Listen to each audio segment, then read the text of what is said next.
Hare Krishna, Krishna Krishna, Hare Hare, Hare Rama, Hare Rama, Rama Rama, Hare Hare.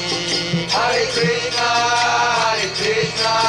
Krishna Krishna, Hare Hare, Hare Rama, Rama Rama, Hare Hare. हरे कृष्णा। तो आप सभी भक्तों का हार्दिक स्वागत है। आज के भगवान कृष्ण के 64 क्वालिटीज के ऊपर डिस्कशन चल रहा था। तो अभी तक हम लोग 61 क्वालिटीज तक चर्चा कर चुके हैं। अभी ये जो गुण आ रहे हैं भगवान के, ये केवल कृष्ण के पास है और नारायण के पास भी नहीं है। ये 4 विशेष रूप से क्वालिटीज। हाँ, ये 61st क्वालिटी जो है, परफॉर्मर ऑफ वंडरफुल एक्टिविटीज, लीला माधुरी जिसको बोलते हैं। तो हालांकि भगवान नारायण के भी, भगवान रामचंद्र के भी और अन्य जितने भी अवतार हैं उनके भी बहुत सारी लीलाएं हैं और सब बड़े ही दिव्य हैं, अमृतमय हैं। लेकिन भगवान कृष्ण के जो कुछ विशेष लीलाएं हैं, स्पेशली जो ब्रज के और ब्रज की गोपियों के साथ जो लीलाएं हैं, वो भगवान उस प्रकार की लीला में जो है अन्य किसी अवतार में नहीं करते हैं। जो भगवान जो ब्रज में जो लीलाएं किए, जिस प्रकार की उदारता को प्रकट किए, मधुरता को प्रकट किए, वो अन्य कोई भी ऐसे अवतार नहीं है जो उतने उदार भाव में और उतने इतने मधुर तरीके से लीलाओं को संपन्न किए। इसलिए ये जो गुण है ये केवल कृष्ण के पास है। लीला माधुरी बोलते हैं। तो कल हमने इसके ऊपर चर्चा की थी। नेक्स्ट है 62nd quality, Krishna is surrounded by loving devotees. So when we speak of Krishna, Krishna हमेशा अपने प्रिय भक्तों के द्वारा के साथ रहते हैं, अकेले कभी नहीं रहते। So when we speak of Krishna, Krishna is not alone. Krishna means his name, his qualities, his fame, his friends, his paraphernalia, his entourage. All of these are included. When we speak of a king, it is to be understood that he is surrounded by ministers, secretaries, military commanders, and many other people. Similarly, Krishna is not impersonal. In his Vrindavan Leela especially, he is surrounded by the gopis, the cowherd boys, his father, his mother, and all the inhabitants of Vrindavan. तो कृष्ण जब बोलते हैं तो कृष्ण का मतलब होता है कृष्ण के नाम, गुण, लीलाएं, कृष्ण के पार्षद, कृष्ण के पैराफर्नेलिया, धाम, सब कुछ उसमें इंक्लूड हो जाता, आ जाता है। जैसे हम लोग गौर कथा में चर्चा कर रहे थे कि चैतन्य महाप्रभु मतलब पांचों तत्व है, पंच तत्व मिलके चैतन्य महाप्रभु। पंच तत्वात्मकम कृष्णम, कृष्णा जो पंच तत्व के रूप में प्रकट किए अपने आप को। तो पांचों तत्व एक साथ जब हम लेते हैं तो वो उसी चैतन्य महाप्रभु कहलाते हैं। तो उसी प्रकार से कृष्ण भी, कृष्ण अकेले नहीं। इसलिए जो कृष्ण के भक्त होते हैं, स्पेशली जो गौड़ी वैष्णव है, श्री चैतन्य महाप्रभु की धारा में जो भक्त लोग हैं, वो कृष्ण को अकेले पूजा नहीं करते हैं। कृष्ण को अकेले पूजा करने में उनका इंटरेस्ट नहीं होता है। वो कृष्ण को जो है श्रीमती राधा रानी, गोपियां या उनके सखाओं के साथ, कृष्ण बलराम या राधा कृष्ण, इस प्रकार से पूजा करते हैं। इसलिए आप देखेंगे इस्कॉन के जितने भी मंदिर हैं, किसी भी मंदिर में आप कृष्ण को अकेले नहीं प्राप्त करेंगे। प्रभुपाद जी ने नहीं दिया चैतन्य। और ज़्यादा मैक्सिमम मंदिरों में राधा कृष्ण है, और राधा कृष्ण है, फिर ललिता विशाखा सखी, अष्ट सखियाँ भी हैं कई मंदिरों में। और नहीं तो कुछ एक मंदिरों में प्रभुपाद जी कृष्ण बलराम भी स्थापित किए हैं, जैसे वृंदावन में रमण रेती वृंदावन में कृष्ण बलराम का विग्रह है, लेकिन वहां भी राधा श्याम सुंदर भी है। तो इस तरह से कृष्ण का अकेले वर्शिप नहीं करना चाहिए। यही कारण है कि हम लोग ज़्यादा इनकरेज नहीं करते हैं लड्डू गोपाल का जो वर्शिप है। तो ऐसा नहीं है कि कई कुछ भक्त लोग कई बार सोचते हैं कि ये इस्कॉन वाले लड्डू गोपाल का पूजा करने के लिए क्यों मना करते हैं।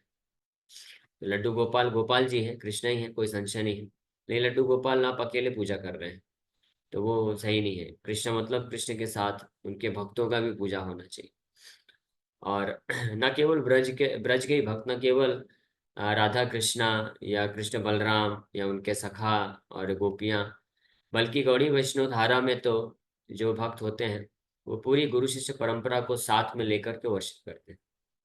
इसलिए हमारे मंदिरों में जो ऑल्टर होते हैं तो आप देखेंगे कि वहाँ पे राधा कृष्ण भी हैं, वहाँ पे पंच तत्व भी हैं, श्री चैतन्य महाप्रभु, नित्यानंद प्रभु, अद्वैताचार्य, गदाधर पंडित, श्रीवास ठाकुर, और वहाँ पे गुरु शिष्य परंपरा भी है, षड गोस्वामी भी हैं, और शिला भक्तिधर सरस्वती ठाकुर, शिला प्रभुपाद जी।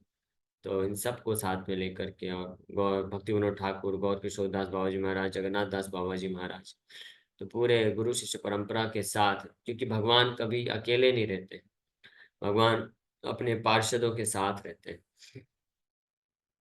और दूसरा भाव है, क्यों हम लोग कृष्ण को अकेले वर्शिप नहीं करते हैं, क्योंकि कृष्ण को प्राप्त हम डायरेक्ट नहीं कर सकते हैं। कृष्ण एक्सेसिबल नहीं है हमारे द्वारा, हम बद्ध जीवात्मा हैं। तो गुरु शिष्य परंपरा के द्वारा हम जब ऐसे कनेक्शन आगे बढ़ते हैं, षड गोस्वामी तक, फिर श्री चैतन्य महाप्रभु तक, फिर इस तरह से श्रीमती राधा रानी तक, और फिर कृष्ण की तरफ, कृष्ण के पास हमारी सेवा पहुंच पाती है। आप ऐसे समझ सकते हैं कि जैसे आप अगर प्राइम मिनिस्टर तक कुछ आप मैसेज भेजना चाहते हो, तो आपका डायरेक्ट मैसेज एक्सेस है ही नहीं। आप प्राइम मिनिस्टर के यूट्यूब चैनल में भी चले जाइए, या प्राइम मिनिस्टर का व्हाट्सएप, आजकल व्हाट्सएप ग्रुप भी होता है जिसमें बहुत सारे मिलियंस ऑफ फॉलोअर्स होते हैं, या ट्विटर है, इंस्टाग्राम है, तो आप उसमें पर्सनली मैसेज भी कर दीजिए, तो पर्सनली उनके अकाउंट में जाएगा, लेकिन फिर भी प्राइम मिनिस्टर के पास नहीं पहुंचेगा, आपको उनके जो सेक्रेटरी के थ्रू होके जाना पड़ेगा। तो नेग्लेक्ट करके, तो इस प्रकार से एक साधारण संसार में भी एक साधारण सा व्यक्ति है, प्राइम मिनिस्टर, एक देश का प्राइम मिनिस्टर है, तो वहां तक भी पहुंचने के लिए हमको कितने सारे लोगों के थ्रू होके जाना पड़ता है। तो वो तो भगवान है, परम भगवान, असंख्य ब्रह्मांड कोटि नायक है। तो हालांकि भगवान इतने दयालु हैं कि अगर किसी के हृदय में शुद्ध भक्ति है तो भगवान डायरेक्टली भी उसके साथ रेसिप्रोकेट करते हैं, आदान प्रदान करते हैं, इसमें कोई संशय नहीं है।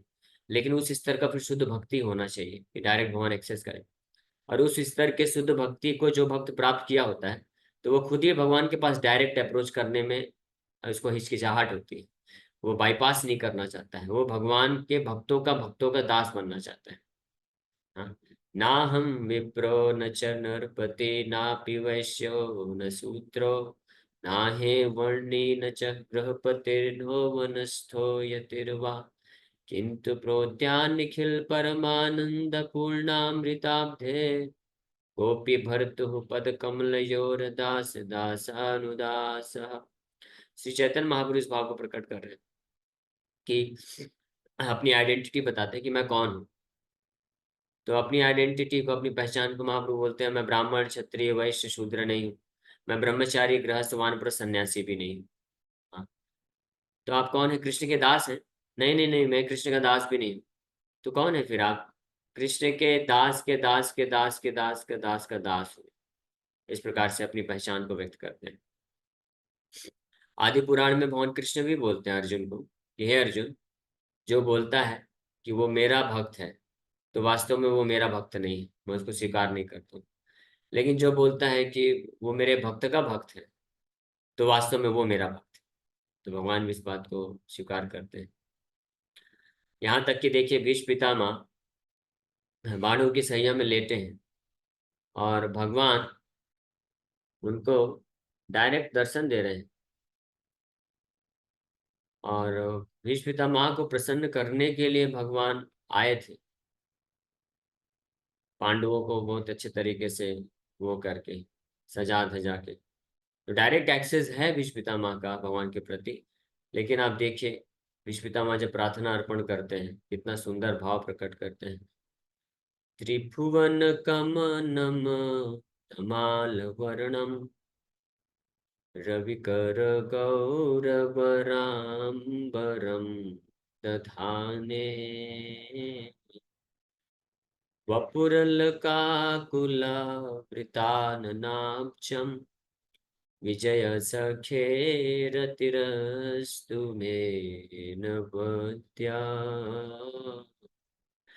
तो उनका हृदय में तीव्र इच्छा है त्रिभुवन कमनम तमाल वर्णम, तमाल वर्ण धारण करने वाले भगवान त्रिभुवन को जो आकर्षित मोहित कर लेते हैं।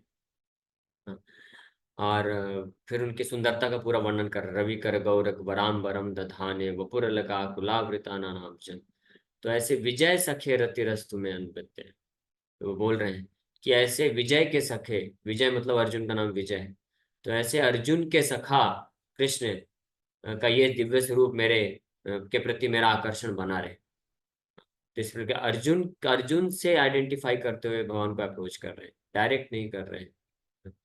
इसी प्रकार से एक और श्लोक में बोलते हैं, पार्थ सखे सपदि सखी वचो निसम्य मध्ये निज पर जोर बलयो रथम निवेश्या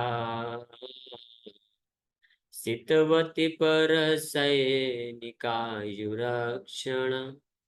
ऋतवती पार्थ सखे रतिर्ममास्तु। तो इस श्लोक में भी बोल रहे हैं, सपदि सखी वचों निसम्य मध्य, सपदि मतलब युद्ध क्षेत्र में अपने सखा के वचनों को सुन करके आदेश प्राप्त करके निज परयोर बलयोर रथम निवेश्या, अपने तथा पांडवों तथा कौरवों के सैनिकों के मध्य में रथ को लेके चले गए और वहां पे स्थित होकर के पर सैनिक आयु राक्षण, जो अपोजिट पार्टी के जो सैनिक हैं उनकी आयु को क्षीण कर लिए, केवल दृष्टिपात दृष्टि मात्र दृष्टि देने से हृतवती यानी उनके आयु को नष्ट कर दिए। ऐसे भगवान कृष्ण जो पार्थ सखा है, ऐसे पार्थ के सखा के प्रति मेरा जो है आकर्षण बना रहे। तो इस प्रकार से विश्व पितामह भी इसी भाव को प्रकट कर रहे हैं, वो डायरेक्ट अप्रोच नहीं कर रहे हैं। महाप्रभु भी इसी प्रकार से डायरेक्ट अप्रोच नहीं कर रहे। गोपी भरतुरपत कमल दास दास अनुदास, ऐसे अनेकों अनेकों उदाहरण भगवान कृष्ण यहाँ पे बोले। एक साउथ इंडिया में एक फेमस कथा आती है, भगवान वरदराज के भक्त हुए महान भक्त कांचीपूर्ण। तो कांचीपूर्ण इतने महान भक्त थे, इतने महान भक्त थे, रामानुजाचार्य भी उनको गुरु के रूप में स्वीकार किए। रामानुजाचार्य शिव वैष्णव संप्रदाय के सबसे प्रमुख आचार्य माने जाते हैं, तो कांचीपूर्ण को अपना गुरु स्वीकार किए। और कांचीपूर्ण इतने महान भक्त थे कि भगवान को वो चामर सेवा करते थे, पंखा ढुलाते थे, और भगवान उनसे साक्षात बात करते थे। हाँ, फेस टू फेस, ऐसा नहीं कि सपने में आके बात करते थे, डायरेक्ट बात करते थे, क्वेश्चन आंसर उनसे होता था, भगवान अपनी इच्छा प्रकट करते थे। और सब लोग पूरे गांव में विख्यात था। तो सब लोग, कई भक्त लोग आते थे और पूछते थे कि भगवान से आप पूछिए हमारा ऐसा ऐसा क्या होगा। तो एक बार एक वृद्ध स्त्री आई और पूछी कि आप भगवान से बात करते हैं, आप पूछिए ना कि मैं भगवान के धाम को कब प्राप्त करूंगी। तो कांचीपुर जाके पूछे तो भगवान बोले कि वो इसी जन्म में प्राप्त कर लेगी, इस जैसे ही इस जन्म में उसका मृत्यु होगा वो मेरे धाम को प्राप्त कर लेगी। तो वो जाके बता दिए। वो बहुत खुश हो गई स्त्री। फिर कांचीपुर सोचे कि मैं अपना भी पूछ लेता हूँ कि मैं कितने जन्म, मैं वैसे तो मेरा कंफर्म है टिकट, भगवान से बातचीत करते हैं, लेकिन फिर भी पूछ लेते हैं। तो जिज्ञासा बस पूछे भगवान कि मेरा उद्धार कब होगा, मैं आपके धाम को कब प्राप्त करूंगा। तो भगवान बोलते हैं कि आपका गारंटी नहीं है, कुछ कह नहीं सकता मैं, किसी जन्म में होगा या और कई जन्म लगेंगे। बोले ऐसा कैसे, आप तो वो स्त्री जो है वृद्ध औरत है, वो तो आपका डायरेक्ट सेवा नहीं करती, आप उनसे डायरेक्ट बात भी नहीं करते हो, मैं तो आपके इतने क्लोज हूँ, इतना मैं आपसे बातचीत करता हूँ, उसका कंफर्म है मेरा कंफर्म नहीं है, ये मैं समझ नहीं पाया। भगवान बोले देखो वो जो वृद्ध स्त्री है वो तुम्हारा सेवा करती है, मतलब तुम्हारे आदेश पे तुम जैसे से गाइड करते हो कि भगवान का ऐसे सेवा करना चाहिए, वो बेचारी करती है आदेश पालन करके इस प्रकार से। तो वो भक्त के आश्रय में, तुम मेरे भक्त हो तो तुम्हारे आश्रय में रह करके वो जो इतना सब सेवा करती है, तो इसलिए उसका कंफर्म है टिकट। लेकिन तुम तो डायरेक्ट मेरे आश्रय में हो, तो मेरे पास इतनी शक्ति, मैं गारंटी नहीं दे सकता। तो फिर कांचीपुर सोचे कि फिर क्या फायदा डायरेक्ट सेवा करने का, चलो तो उधर से छोड़ के गए और किसी एक वैष्णव को पकड़े और उनके यहाँ सेवा की, अपने आप को छुपा करके, वेश बदल करके एक वैष्णव के पास जाकर के उनके गौशाला में जाकर के सेवा करने लगे। बाद में फिर वो भगवान वरदराज उस वैष्णव के सपने में आके बोलते हैं कि भाई मेरे को पंखा डुलाता था कांचीपुर, तुम्हारे गौशाला में जाकर सेवा कर रहा है, उसको भेजो। तब वो आके भेजते हैं। फिर भगवान बोलते हैं हाँ ठीक है, अब तुम्हारा भी गारंटी है क्योंकि तुमने भी मेरे एक वैष्णव का सेवा किया है। तो ये एक जो है महत्वपूर्ण चीज है कि डायरेक्ट कृष्ण को अप्रोच नहीं करना चाहिए। अ, उनके भक्तों के थ्रू, स्पेशली ब्रज के लविंग डिवोटीज है, तो Krishna is always surrounded by loving devotees.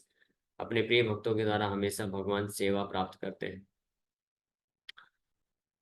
So in the 10th canto, 31st chapter, verse 15 of Srimad Bhagavatam, the gopis lament, my dear Krishna, during the daytime, when you go out into the forest of Vrindavan with your cows, we consider one moment to be 12 years, and it is very difficult for us to pass the time. And again, when you come back at the end of the day by seeing your beautiful face, we are so much attracted that we are unable to stop looking upon you constantly. At these times, when there is a occasional blinking of our eyelids, we contempt the Creator, Lord Brahma, as a dunce, because he does not know how to make perfect eyes. In other words, the gopis were disturbed by the blinking of their eyes because for the moment that their eyes were closed, they could not see Krishna. This means that the gopis' love for Krishna was so great and ecstatic that they were disturbed by even his momentarily absence. And when they saw Krishna, they were also disturbed. This is a paradox.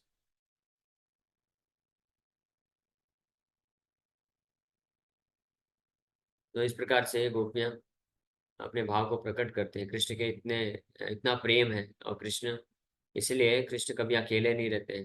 Krishna अकेले, he doesn't like to be worshipped alone. One gopi expressing herself to Krishna says, when we meet you at night, we consider the duration of night to be very small.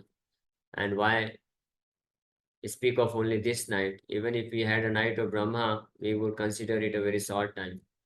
We get an idea of Brahma's day from the following statement of Bhagavad Gita. By human calculation, 1,000 yuga cycle taken together is Brahma's one day, and such also is the duration of his night. The gopis said that even if they could have that duration of night, it would still not be sufficient for their meeting with Krishna. तो कृष्ण के प्रति इतना तीव्र प्रेम है कि गोपियों को कृष्ण के साथ कई करोड़ों वर्ष भी एक क्षण के समान लगते हैं, और कृष्ण के बिना एक क्षण भी कई करोड़ों युगों के समान लगता है। That is the position. तो ये कृष्ण का ये जो 62nd क्वालिटी है, Krishna is surrounded by loving devotees. अपने जो प्रिय भक्तों के द्वारा हमेशा भगवान रहते हैं। He is never alone. 63rd quality है कृष्णा अट्रैक्टिव फ्लूट, इसको वेणु माधुरी बोलते हैं। In the 10th canto 35th chapter versus 14-15 of Srimad Bhagavatam, the gopis tell Mother Yashoda, when your son plays on his flute, Lord Shiva, Lord Brahma, and Indra, although they are supposed to be the greatest learned scholars and personalities, all become bewildered. Although they are all very great personalities, by hearing the sound of Krishna's flute, they humbly bow down and become grave from studying the sound vibrated. भगवान कृष्ण के flute का तो कहना ही क्या, इतना अद्भुत अद्भुत इसका प्रभाव होता है कि ब्रह्मा और शिव जी जैसे महान देवता भी उससे मोहित हो जाते हैं पूर्ण रूप से। ब्रह्मा और शिव जी पूरे ब्रह्मांड में सबसे ज्यादा विद्वान है, लर्नेड। ब्रह्मा जी को सारे अलग अलग प्रकार के जो म्यूजिक, अलग अलग कलाएं हैं, वो सबका ज्ञान है, म्यूजिक के बारे में सब कुछ।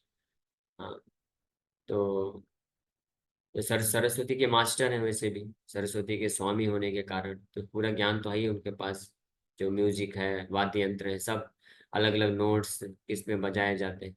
नहीं, जब कृष्ण फ्लूट बजाते हैं तो ब्रह्मा जी का मन इस प्रकार से बिविल्डर हो जाता है, वो समझ नहीं पाते कि कौन सा नोट में कृष्ण बजा रहे हैं। तो शिव जी, ब्रह्मा जी अपने अपने नोटबुक लेकर आते हैं कि अब कृष्ण फ्लूट बजाएंगे तो ध्यान से सुन करके हम उसके जो फ्लूट बजाने का जो म्यूजिक राग है उसको नोट कर लेंगे, किस नोट में बजा रहे हैं, ताकि फिर हम भी उसको प्रैक्टिस कर सके। इतना सुंदर अद्भुत है। तो वो बेचारे आते तो है नोटबुक लेकर के, लेकिन सुनते सुनते इतने मोहित हो जाते हैं कि वो समझ में ही नहीं आता कि कौन सा ऐसा अद्भुत राग है, विशेष राग है जो केवल कृष्ण को ही पता है, कृष्ण ही बजा सकते हैं। तो कृष्ण के फ्लूट की ये विशेषता है।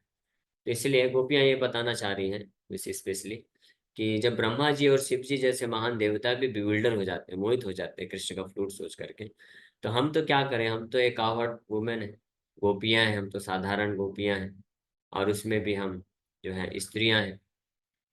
तो ये तो हमारे लिए तो स्वाभाविक है कृष्ण के फ्लूट को सुन करके मोहित हो जाना और उस तरफ आकर्षित होकर के दौड़ के भाग जाना। तो इसलिए हमारा इसमें क्या दोष है? ये तो कृष्ण बजाते ही ऐसे हैं कि ब्रह्मा शिव जी भी मोहित होकर के भाग के चले आते हैं अपने धाम को छोड़ करके, तो हमारा क्या कहना? इस तरह से गोपियां इस भाव को प्रकट कर रही हैं। और कृष्ण के फ्लूट बजाने का बड़ी विशेषता है, वो इस तरीके से फ्लूट बजा सकते हैं कि जिनको जिनको आकर्षित करना है केवल उनको ही सुनाई देगा और वही लोग आएंगे। अगर सखाओं को बुलाना है तो अलग तरीके से बजा सकते हैं, गोपियों को बुलाना है तो अलग तरीके से बजा सकते हैं। और जो गैया हैं, बछड़े हैं, उसमें भी अलग अलग कैटेगरी के गाय होती हैं, अलग अलग कलर के हिसाब से उनकी अलग अलग कैटेगरी बनाई गई। तो पर्टिकुलर कैटेगरी के गायों को बुलाने के लिए उस प्रकार से भगवान एक्सपर्ट हैं कि कौन से राग में किस तरह से फ्लूट बजाना है, जैसे वेणु माधुरी। और ये जो गुण है भगवान के पास, ये भी विशेष है, ये भगवान के किसी अन्य अवतार के पास भी नहीं है। नारायण भी इस तरीके से नहीं बजा सकते, अन्य कोई व्यक्ति को तो बात कह रहे हैं। So in his book Vidagdha Madhav, Sri Rupa Goswami thus describes the vibration of Krishna's flute. The sound vibration created by the flute of Krishna wonderfully stopped Lord Shiva from playing his din dim drum. And the same flute has caused great sages like the four Kumaras to become disturbed in their meditation. It has caused Lord Brahma, who was sitting on the lotus flower for the creative function, to become astonished. And Anantadev, who was calmly holding all the planets on his horse, was moving in this way and that due to the transcendental vibration from Krishna's flute, which penetrated through the covering of this universe and reached to the spiritual sky. तो ये एक अद्भुत प्रभाव है कृष्ण के flute बजाने का, वेणु माधुरी इसलिए बोला गया। अब आखिरी quality, last but not the least, Krishna's exquisite beauty, रूप माधुरी, भगवान की सुंदरता का वर्णन। कितने सुंदर है भगवान, भगवान की सुंदरता का कोई कंपैरिजन नहीं है। त्रिभुवन कमनम कमाल वर्णम, त्रिभुवन को मोहित करने की शक्ति। कंदर्प कोटि कमनीय विशेष शोभम, गोविंदमादि पुरुषम तमहम भजामि। कंदर्प कोटि, कोटि मतलब करोड़ों करोड़ों कंदर्प के सुंदरताओं को एक साथ कर दिया जाए तो भी वो कृष्ण की सुंदरता के सामने फेल हो जाएगा। ये है भगवान की सुंदरता। नारायण बहुत सुंदर है, भगवान रामचंद्र भी बहुत सुंदर है। अयोध्या वर्णन है, भगवान रामचंद्र जब निकलते थे तो सब सब लोग लाखों की संख्या में अयोध्या वासी केवल राम को देखते रहते थे और मोहित हो जाते थे पूरी तरीके से। लेकिन कृष्ण की सुंदरता ऐसी है कि सारे अवतारों की सुंदरता से भी सरपास हो जाती है, उससे भी ज्यादा। तो ये एक एक्सेप्शनली ब्यूटीफुल है कृष्ण, कोई कंपैरिजन नहीं। In the third canto, second chapter, verse 12 of Srimad Bhagavatam, Uddhava tells Vidura, तीसरे स्कंद में उद्धव विदुर को बोलते हैं, My dear sir, Krishna's form was most wonderful when he appeared on this planet and exhibited the potency of his internal energy. His wonderfully attractive form was present during his pastimes on this planet, and by his internal potency he exhibited his opulences, which are striking to everyone. His personal beauty was so great that there was no necessity for his wearing ornaments on his body. In fact, instead of the ornaments beautifying Krishna, Krishna's beauty enhanced the ornaments. So Uddhav Vidur ji से संवाद करते हुए ये वर्णन करते हैं कि कृष्ण का जो ब्यूटी है, सुंदरता है, ये wonderfully attractive form was present during his pastimes on this planet. भगवान की जो सुंदरता है वो उनकी खुद की अंतरंगा शक्ति, आध्यात्मिक शक्ति, दिव्य शक्ति से ही संचालित होती है, प्रस्तुत होती है, तो भौतिक शक्ति का कोई प्रभाव नहीं। और भगवान की सुंदरता ऐसी बताई गई है कि भगवान जो आभूषण पहनते हैं, तो आभूषण पहनने से भगवान सुंदर नहीं दिखते हैं, भगवान की सुंदरता नहीं बढ़ती। आभूषण पहनने से आभूषण की सुंदरता बढ़ जाती है, ऐसा बताया। तो इसलिए जो देखने वाले लोग होते हैं, जब भगवान सुंदर कुंडल पहने हैं, नथुनी पहने हैं, गले में बहुत सारे हार कौस्तुभ मणि पहने धारण किए हैं, आमलेट्स हैं, और पायल है, सब कमर में बांध, सब यशोदा मैया खूब पहना देती। तो लोग कंफ्यूज हो जाते हैं कि सुंदर कौन बना है, मतलब किसकी सुंदरता बढ़ गई। कृष्ण ऑर्नामेंट्स, आभूषण पहने हैं, कृष्ण ज्यादा सुंदर दिख रहे हैं या आभूषण ज्यादा सुंदर दिख रहे हैं। तो फाइनली यही उनको समझ में आता है कि आभूषण कितने सुंदर दिख रहे हैं। यानी कृष्ण जो है आभूषण के आभूषण बन जाते हैं। कृष्ण ही becomes jewellery for jewelleries. That is the beauty of Krishna. Krishna की सुंदरता इस प्रकार से वर्णन किया गया। Regarding the attractiveness of Krishna's bodily beauty and the sound vibration of his flute, in the 10th canto, 29th chapter, verse 40 of Srimad Bhagavatam, the gopis address Krishna as follows. दसम स्कंद के 29वें अध्याय के 40 नंबर श्लोक में गोपियां इस प्रकार से कृष्ण की सुंदरता और उनके वेणु माधुरी का वर्णन करते हैं।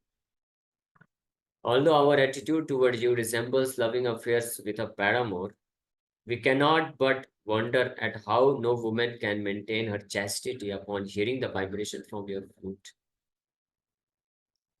And not only women, but even strong-hearted men are subject to falling down from their position at the sound of your flute. In fact, we have seen that in Vrindavan, even the cows, the deer, the birds, the trees, everyone has been enchanted by the sweet vibration of your flute and the fascinating beauty of your person.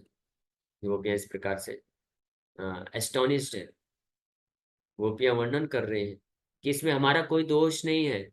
ऐसा हमको कोई दोष नहीं देना चाहिए कि आप कैसे अपने चैस्टिटी को जो है त्याग कर रही हैं और कृष्ण के प्रति ऐसे आकर्षित हो जा रही हैं। तो बोल रही हैं कि वंडर, आश्चर्य तो ये है कि कैसे कोई स्त्री भगवान कृष्ण के फ्लूट को सुन करके अपने चैस्टिटी को मेंटेन करके रख सकते। ये पॉसिबल ही नहीं। दूसरे शब्दों में ये बोलना चाहिए। फिर बोल रही है कि ऐसा केवल स्त्रियों का बात नहीं है, यहाँ तक कि जो बड़े ही कठोर हृदय के पुरुष भी हैं, वो भी कृष्ण के फ्लूट की ध्वनि जब सुनते हैं तो वो भी अपने पोजीशन से गिर जाते हैं, बेहोश हो जाते हैं। आकर्षण इतना मोहित हो जाता है उनका मन भी, और हृदय पूरा पिघल जाता है, पत्थर जैसा हृदय पिघल जाता है। और न केवल मनुष्य की बात कर रहे हैं, बल्कि वृंदावन के गाय, बछड़े और हिरण, पशु पक्षी, और यहाँ तक कि स्टोन्स एंड रिवर्स, ये सब में भी विकार आ जाता है कृष्ण के फ्लूट वाइब्रेशन को सुन करके। So that is been described in Shrimad Bhagavatam. गोपियां खुद अपने पर्सनल रियलाइजेशन को प्रकट कर रहे हैं। तो ये भगवान की वेणु माधुरी और रूप माधुरी, उनके सुंदर दर्शन। इस प्रकार से इसका थोड़ा सा और बचा हुआ है, हम लोग नेक्स्ट क्लास में कंप्लीट करेंगे। कृष्णा's exquisite beauty। हरे कृष्ण कृष्ण कृष्ण हरे हरे राम राम राम हरे। प्रभु जी, हम लोगों ने अभी तक 64 क्वालिटीज जो मेन है कृष्णा जी की, वो सारी सिखाई आपने। वो सारी की सारी अच्छी है, लेकिन आपके हिसाब से 3 क्वालिटीज जो सबसे अच्छी, जो आपको पसंद आई उनकी। वैसे तो सारी अच्छी है, सब बहुत अच्छी लगी, लेकिन स्पेशली जो कृष्ण का भक्त वत्सल, अपने भक्तों के प्रति जो कृपा करने का, उदारता, दया करने का जो गुण है, he is always he is protector of his surrender devotees। ये क्वालिटी बड़ी अद्भुत है, कृपा इसको।